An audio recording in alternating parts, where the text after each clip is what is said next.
সুলাইমান আলাইহিস সালাম শক্তিশালী একজন নবী ছিল। উনি মালাকুল মাউতকে বলেছিলেন, মালাকুল মাউত, আমার মৃত্যুর সামান্য কিছু আগে আমারে বইলো, আমার একটা কাজ আছে। মালাকুল মাউত মৃত্যুর কিছু সময় আগে এসে বলল, সুলাইমান, টাইম ইজ আপ, সময় শেষ, অল্প কিছু সময় বাকি, কি করবেন করেন।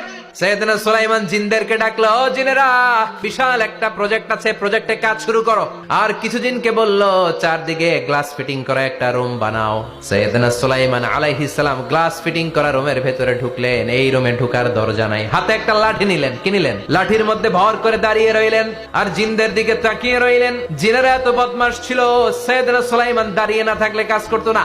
সুলাইমান আলাইহিস সালাম লাঠির মধ্যে ভর দিয়ে দাঁড়িয়ে রইলেন আর বললেন, কাজ করো। জিনেরাও কাজ শুরু করলো। ওদিকে মালাকুল মাউত এসে বলে, ও সুলাইমান, সময় তো শেষ। সুলাইমান বলে, সমস্যা নাই, রূহ কবজ করেন।